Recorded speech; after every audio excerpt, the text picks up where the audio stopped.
Welcome back to Chopper's Political Podcast. This week, we're not in my favourite pub, because the election campaign is still ongoing in full flight. I'll be bringing you a weekly diary as I follow the different parties across the country in their battle buses. So it's week 3 of the general election campaign, and it's, drumroll please George, Manifesto Week, with the Liberal Democrats setting out their policy platform on Monday, the Conservatives on Tuesday, the Greens on Wednesday, and the Labour Party on Thursday. Reform UK, we think, is early next week. It's a milestone in the campaign when chat about what each party might do if they win power turns to what they will do if they get enough MPs to form a government after July the 4th polling day. So, are you ready? We're off to find the Liberal Democrats and their leader, Sir Ed Davey, who has surely had the most fun on the 2024 general election campaign. Morning, it's Monday morning and it's Manifesto Week. I'm off now to the Liberal Democrats to hear what they have to offer. It's Monday, tomorrow is Tuesday, that's the Tory party. Wednesday is the Greens, Thursday is the Labour Party. I'll be putting questions that I think GB News viewers need the answer to.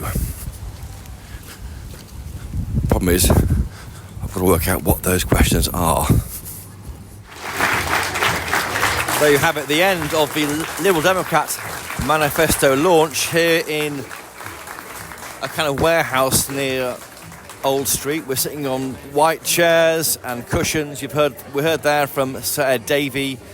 He says that the party is seeking to re-enter the single market and maybe go further in reforming bonds with the European Union. But it's quite an interesting manifesto, a very personal one, I think, tied to Ed Davey's interest in care for his mother and for his son John now.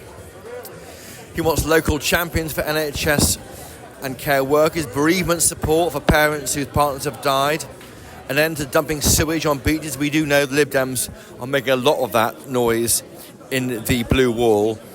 Ending first past the post, get a fairer election system for the Liberal Democrats to get more MPs. But really, the question is dominated there by the European Union. I think Britain is still bruised by the battles over Brexit, and it's clear that the Lib Dems are seeking to be the party which can offer some hope to those who want to rejoin the European Union. It's a detailed manifesto document. It's I'm flicking through it now, 116 pages. It's called For a Fair Deal. Lots of this might get junked, of course, and won't happen. But the risk is that maybe the Lib Dems might end up holding a balance of power. Things can happen in elections that we saw in 2017 that weren't expected.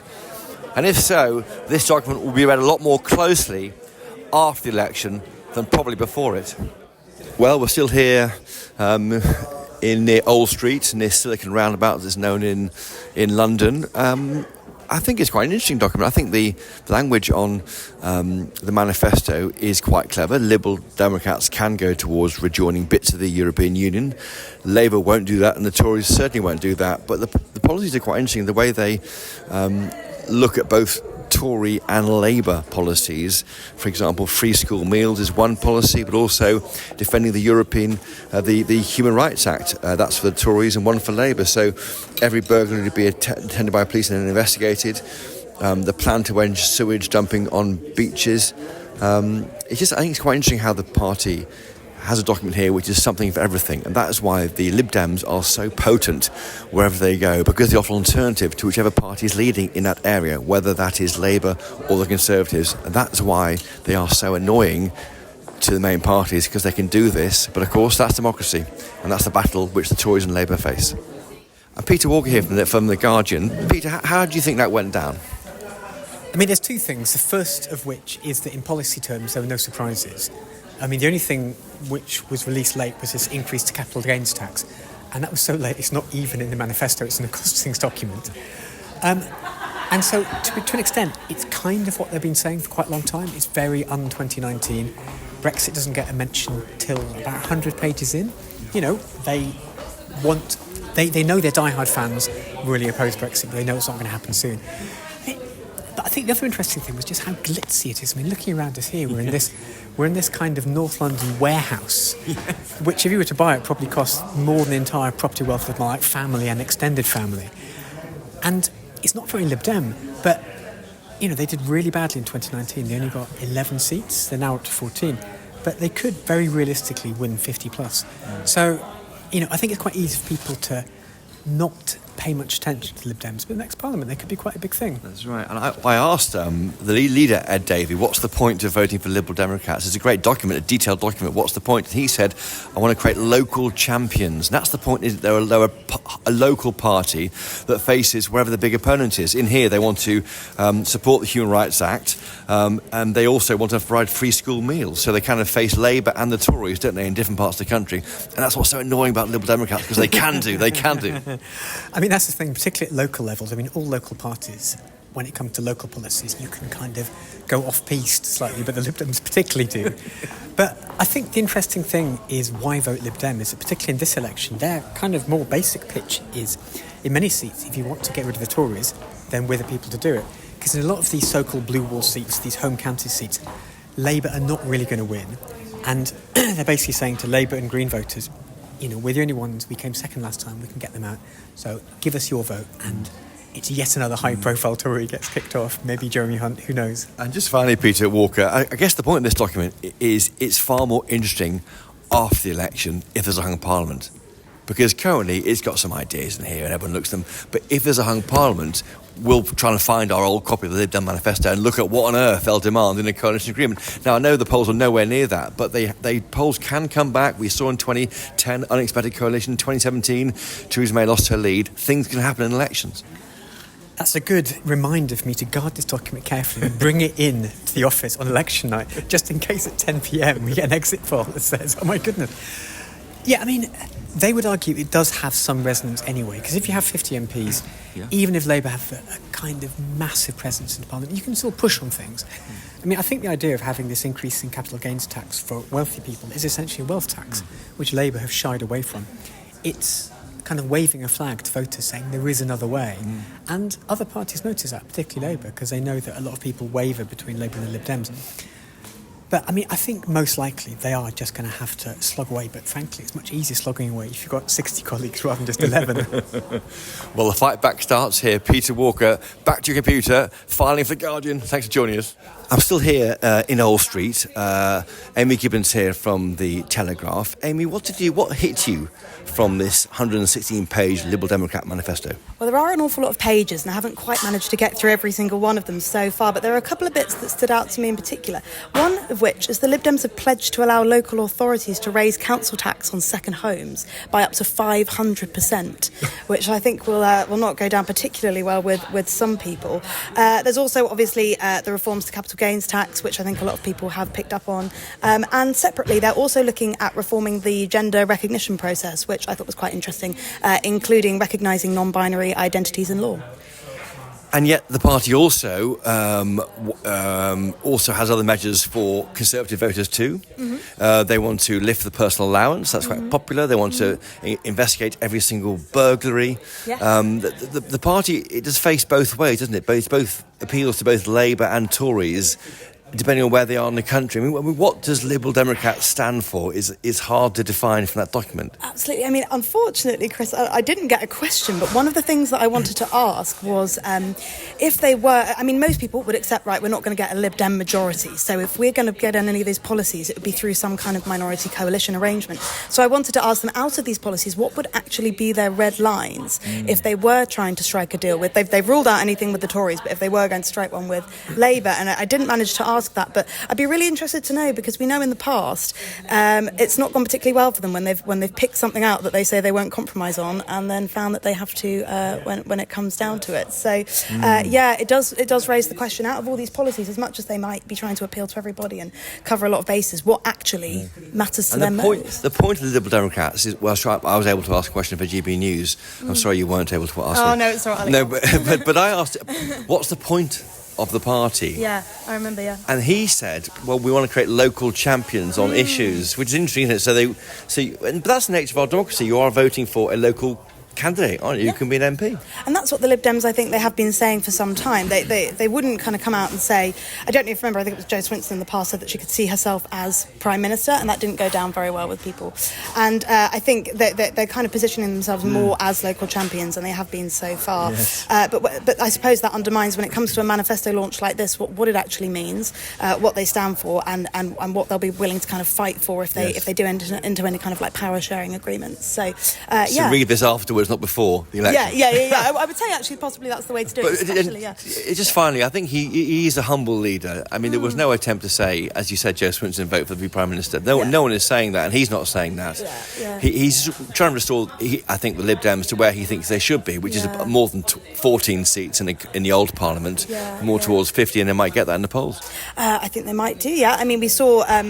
It's difficult to know at the moment, obviously, because we've got reform. When Nigel Farage back on the scene, he's obviously going to be taking quite a lot of votes from Labour and the Tories. They'll be looking at taking quite a big share of the votes. So we're not kind of sure where everybody's going to end up. But I think, ideally that's where he wants to get back to. He wants to have a bigger share of seats in Parliament. He wants to have a lot more local champions. And then hopefully they'll have a bit more of a voice, because as we've seen over the last 5 years, they haven't been perhaps as influential as they'd like to be. Amy Gibbons from The Telegraph, you're the political correspondent. Back to your typing. Thank you for joining us. Thank you. Well, we're now here at Thorpe Park, where a gaggle of journalists are wandering around trying to find Ed Davey. Apparently he's the next but one on a massive roller coaster. We're all standing around in suits. Andy Bell, it's my podcast. Andy Bell from Channel 5. Are you used to being in for an election campaign in Thorpe Park? I think this is the first time I've been here, but I've certainly, the whole motif of the roller coaster is a well trodden path. I think probably for both of us along the way. It's very metaphor heavy, isn't it? Yeah, exactly. I remember having to do one in Blackpool when there was a conference there. I can't remember who it was, but doing a piece to camera on top of the roller coaster. Yes. And because there was basically a glitch on the mic, I had to do it about 5 or 6 times. So you get to the top, tick, tick, tick, and you start, and then you have to go and do it all over again. What do you make of it, Andy Bell, that he's having such fun on the election trail, Ed Davey? Well, I think it's kind of working in a sense that we've all kind of turned up to film the pictures, and it does sort of kind of slightly different note, I suppose, to set a slightly different note to some of the other election events.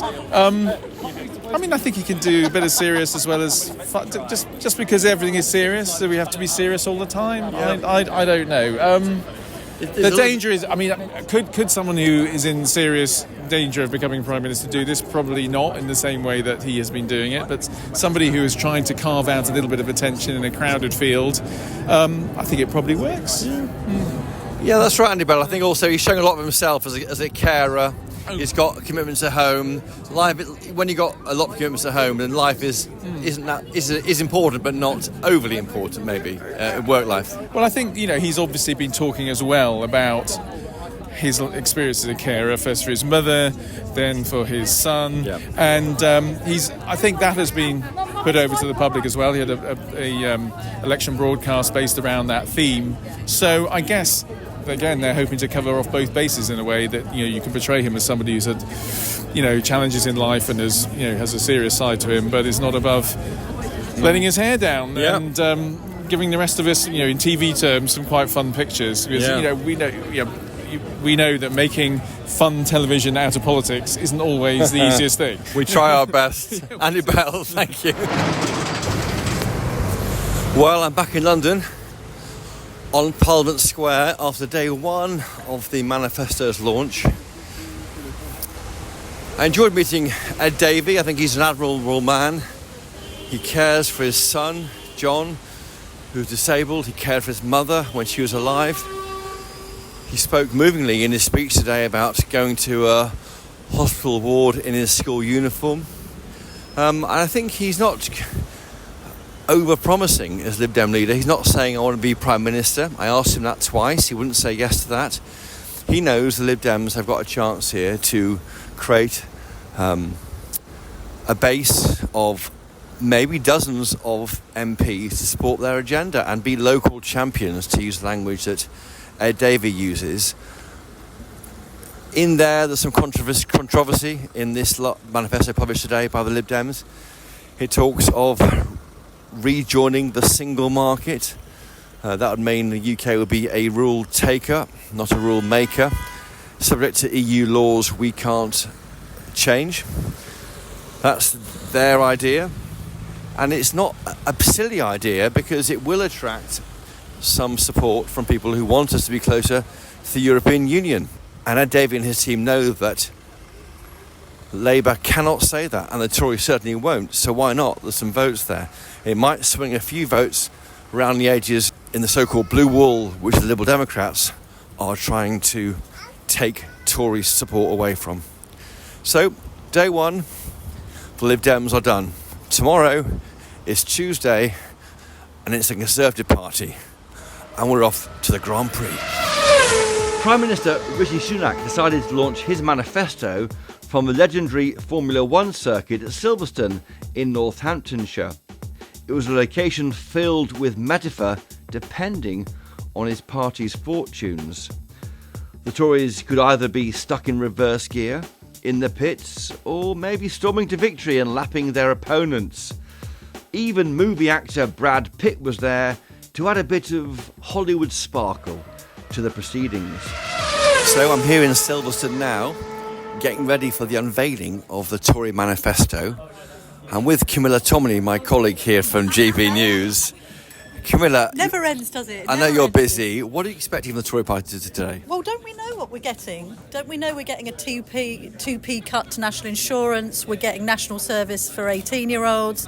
We're not getting an IHT scrapping, but we are probably going to get something on stamp duty. CGT relief for the landlords who sell to their tenants. 8,000 more police officers. God, I'm sounding like Boris Johnson. You sound bored. You sound like the electorate because it's not working, is it? Well, they've pitch-rolled too much too early. There's no... I mean, are they going to pull a rabbit out the hat? How many times have we been to a Conservative event, be it a fiscal event or another event, where we've said, what's the rabbit these people are going to pull out of the hat to make people vote for them on July the 4th? Is the danger there'll be not enough right-wing red meat to deal with the reform threat? So there might be more... There's never going to be enough red meat to deal with reform. Feeding that tiger, but in a sense that they need to have some kind of bold line on ECHR withdrawal. Yes. But just to say I won't let a foreign court boss me about isn't enough anymore. No, well also, let's look at the example yesterday from Reform, right?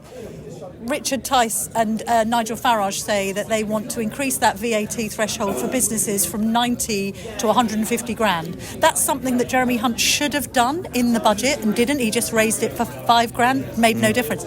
So those sorts of bold policies, I'm afraid, are conspicuous by their absence right now. It's all... Are they affordable, though? To be fair to the Tory party, Reform are never going to be in government, so they can say what they like. I know, and also all of these parties are coming out with spending pledges that they say are fully costed, and then they're also saying that they're not going to put tax up. So you have to ask yourself the question, how the hell is any of it going to be paid for? But just in the Tory shades, I mean, we're in Silverstone, right? Silverstone. What a strange metaphor as well. All of the left-wing papers are going to be talking about, crashing and burning, checkered flags. They're not in pole position. Getting out of second gear in the pits. It's a strange place to be launching this. And I think it kind of works because F1 is such a kind of top-end manufacturing story for UK. Yeah. F1 Valley, in Oxfordshire. I know, but over the course of 14 years, we've sort of seen the Tories grind to a halt. That's the trouble. Yes. Can they get out of second gear? Can they deal with it? Can they get in the car? Get out of reverse gear? I mean, anyway, none of this matters where we are because it's all about the voting on the 4th of July and nothing has worked so far. And can they do it today? It's almost the last arrow in the quiver. It's the last throw of the dice. But I would suggest, I appreciate what you're saying about they all have to be costed, these pledges, but what has he got to lose? He's already losing, right? So he needed to come up with something. I would have said IHT. I would have said scrapping IHT would have been sort of the moment, and they're not even going to do that. It's been played with for a while by this government. Isn't it time that Rishi took off his driving gloves Yes. and got on with it and like took risks, because he's not doing risks, he's doing safe visits, he's not meeting the public in an unregulated way. He's just basically... The party chairman isn't answering the right questions. Or in fact, even any question. Do we think Rishi Sunak does drive in gloves like Alan Partridge? Is that what you're saying? just take off the gloves. Take the gloves off. Take the gloves off and take the fight to Labour. I mean, journalists are doing quite a good job at taking the fight to Labour. Look at, the stuff we've done on Emily Thornberry yesterday, which has caused a ruckus. Yeah, but you GB News. Yeah, you have to ask yourself, why aren't Conservative ministers really, being more aggressive? But where are they, Camilla? I don't know. But they are not really around. They are not being pushed out there by the party. We are seeing them on the morning round. Yeah. Otherwise, they're hiding a bit, or not being pushed out by the party. Well, also, I suppose they're pursuing this presidential thing, this presidential approach where Rishi's front and centre. But that only works if Rishi Sunak is a great campaigner. He's got lots of talent, hasn't he, who are good at fronting. I mean, Mel Stride's done some heavy lifting this week. Penny Mordaunt can conduct herself well on the airwaves, so can Michael Gove. There's plenty of people they could be putting up around the country to make these arguments. Camilla Tominey, thank you. Thank you so much. If you want a secure future, if you want lower taxes, if you want your pensions protected, if you want a more sensible approach to net zero, and you want your border secure, vote Conservative in this election. Camilla Tominey, one word. That manifesto. Lacklustre? That's nothing there for you. Well, no, there's stuff there, but they've concentrated on itty-bitty bits and not enough big-picture retail offers. Not bold enough, then, to get them... 3 bold offers were needed to jump out of the page, and I don't know about you, but I didn't see that happening. ECHR reform, I don't know, cuts in income tax... cut, scrap IHT, something. It felt quite subdued here in the hall. I agree. Is the Prime Minister all right? Is it us, though? We're at Silverstone. Has he reached the end of the road, Christopher? I must go off and do my... He wants to put Tiger in his tank. Well, I don't know. I mean, we're hitting the skids, I think, is the analogy. Camilla Tominey, thank you. Well, here we are. It's Wednesday morning at King's Cross Station. There you are. There's an announcement for you. I'll wait till it's finished. I'm waiting here for the train to Grimsby, where we're trying to get to the Prime Minister by about 12:30pm. But the problem is the 9:03 train has been cancelled, and we're not sure what to do. Here is Ben, our cameraman. Hello. Are you worried, Ben? No, not worried. We always get through these things. It's the way the television works. We'll keep going and power through. There you are. That's Ben Davidge, the phlegmatic voice of Ben Davidge. Relax about us not getting on the train, but I'm with lots of other TV crews from Sky and ITN. I think Chris Mason from the BBC could be on this train at some point. So we'll be on the 9:06 train, but I think it does threaten seeing the Prime Minister at 12:30 in Grimsby. But what everyone forgets about elections is it's all about logistics and trying to get into the right place at the right time. It's complicated. It's like the duck going through the lake. No one sees the busy working paddles, the feet under the water. You know what I mean. Well, we made the train and now we're racing north to Lincolnshire, where hopefully we'll be joining the Prime Minister's battle bus. We've got a later train, which means the PM is on our train, so we'll be with him on the actual battle bus, which is a rarity. The question is what to ask him. It looks like the Tories are being more defensive at the moment because they are saying don't give Labour a supermajority. They're recognising the poll lead, which means that even the Tories now think Labour are going to win this election. But we'll see what we have to say. Well, we're here at Doncaster Station, just trying to find the battle bus, and ahead of us, there's the Prime Minister, Rishi Sunak, on the same train as us. Yeah. Lots of excitement. Let's see if we can catch up with him. Then it was off to the John Whitgift School in Grimsby, where the PM joined a bunch of Year 7 maths students. Well, you're a great teacher, so that's what you'd like to do. Who else wants? Who knows what they want to do? You're not sure yet. Not Yeah, sure. it's difficult, isn't it? Yeah, how about you? Professional snooker player. Professional snooker player. Answer that. Okay, I don't hear that. You do need maths. Yeah. Yeah, you need maths for everything. Is my general You view. do, absolutely. Yeah. Okay, I did. I've not heard that before. Yeah, that's the first. Thank you. So kind of 2 years back, yes? We're here now at a school with the Prime Minister, the Whitgift Academy. He's done some maths on a whiteboard, which I found really hard and couldn't answer, but these young ones, probably about 10 years old, one of them got the answer really quickly. And the PM has been talking to us on the bus, on the battle bus, here. He's been saying he's pumped for the debate tonight with Sky, and he's genuinely energised by the election campaign. I think what we're entering into now, clearly, is the second half of the election campaign. He's now been talking until this point in the 3 weeks about what's coming up, what the ideas are, hinting at policies yet to be revealed in the manifesto. Now they're out, it turns into more of a slog, just selling the document.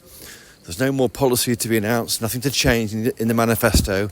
It's all about selling it to the British people. The problem he's got is anyone listening? Right now it's Thursday and we're on an early train to Manchester, where the Labour Party will unveil its manifesto. Now, I was asked on GB News' breakfast programme this morning if there would be any unexpected announcements.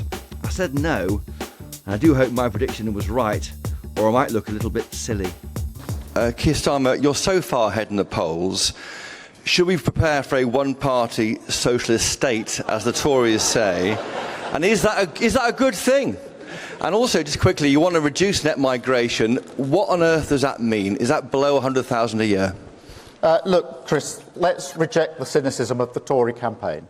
All they want to do in a general election is to suppress the vote. I know that not a single vote has been cast in this election. Polls don't predict the future, and every single vote has to be earned. And we will earn it with our plan for growth, our plan for creation of wealth in the future. So that is our plan. And yes, I do want a mandate to be able to put this plan into action. I do want people to vote Labour to give us the mandate that we need. I want people to vote for a Labour candidate in their constituency so that Labour MP can sit on the government benches delivering this manifesto for them and their constituents. Yes, I want that mandate.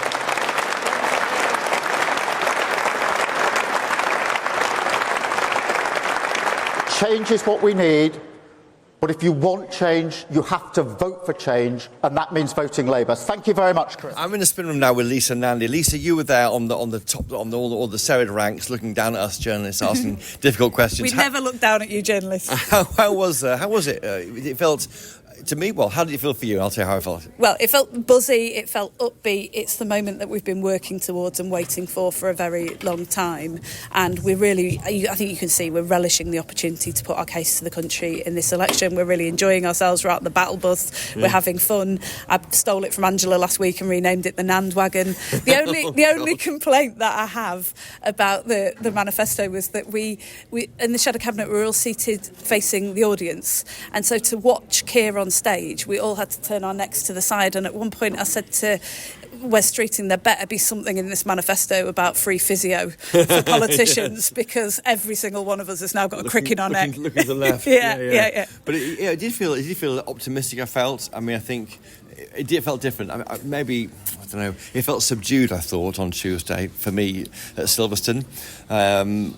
I just felt like more of a buzzy atmosphere, younger people there, and the guests you had on there, the cancer sufferer saying he may not see the next election. That was moving. It was incredibly powerful, but it was also, I think you could feel the mood in that room that we set out 5 years ago. We said that the road back to power would be steep, but it didn't have to be long. And we knew we had a real battle on our hands. We changed the Labour Party. We've shown that we're fit to govern again.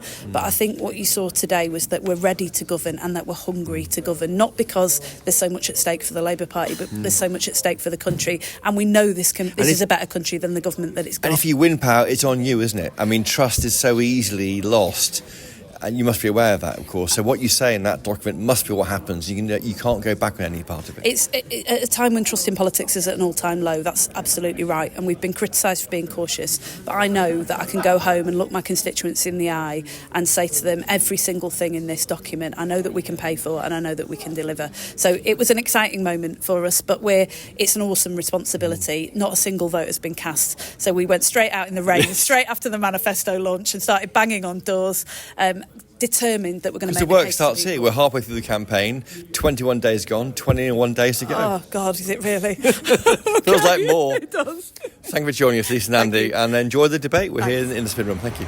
Well, here we are. We're jumping into a taxi. We're racing from the middle of Manchester, the headquarters of the Co-op, to Crew, where we are being given a 5-minute interview with Sir Keir Starmer, the leader of the Labour Party, after he announced his plans for the government with his manifesto at the Co-op's headquarters. He took questions afterwards from journalists, and it was interesting what he had to say, really. I mean, he clearly stuck to a well-worn script we'll hear much more of as we go forward. He wants to return politics to one of service. He stressed that he used to work for the Crown Prosecution Service, and he believes that's been forgotten in modern-day politics under the Tory party for the past 14 years. He was asked if he was kept in caution by one journalist. Another one said, will this be the manifesto for change? And he said, it's a total rejection of that thought that we can't do better. I asked him on behalf of GB News whether we should be preparing for a one-party socialist state, as the Tories say, and is that a worry? And also whether, in fact, how much he will reduce net migration by, because the manifesto says we will reduce net migration. He didn't answer the second question. And the first question, I think he is saying that he wants a mandate and he won't mind how big it is. We don't take anything for granted, he said. Seems to me it's a safety first manifesto. Interestingly, the late Tory manifesto has more ideas in it. It's almost a reversal of 2019, when Jeremy Corbyn had all those ideas, many of which were not costed. Of course, the Tories say theirs are costed. And this time, Labour is very much like the Tory party in 2019, carefully edging forward with its Ming Vase lead in the polls. Will that vase stay intact for 21 more days of this campaign? We're halfway through.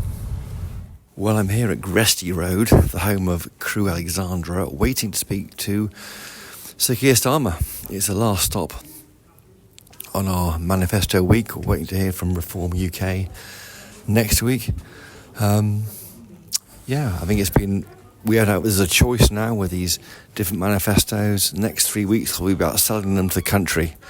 I'll be asking questions now of Keir Starmer about his spending and plans, if he thinks going to an election with tax rises, not tax cuts, is wise. Some would say, though, it's quite a cautious manifesto, and in fact, that a Labour government might regret the caution in their first year of power, because there's little they can do, because they've boxed themselves in on no tax increases in some key spaces that a Labour government might expect to raise taxes. But we'll wait and see. The way it goes on, we just left the referee's office here at Gresty Road, the home of Crew Alexander, and now we're in a large bar area with other journalists. Well, that's it. Manifesto week is over, and the main national parties have announced their plans for government. The Liberal Democrats, the Labour Party, the Greens and the Conservative Party. We await Reform UK probably early next week. Thank you for listening to this podcast. I tweet at Christopher Hope on X, and you can email me chopper@gbnews.uk. If you enjoyed this, please do tell your friends. And if you've really enjoyed it, please do leave a 5-star rating and a review on Apple Podcasts and Spotify. It helps other people to find this show. Thank you to the brilliant team of GB News colleagues behind this podcast, Mick Booker, Jeff Marsh and George McMillan back in the studio, and Rebecca Nunes on the road with me most of the week. And thank you to you for listening. If you want more Chopper in your life, and frankly, who doesn't, do catch me during the week on GB News and at midday on Wednesdays when Parliament is sitting for PMQs Live. And do keep up to date with our best political reporting on our website, gbnews.com. Until next time, though, cheerio!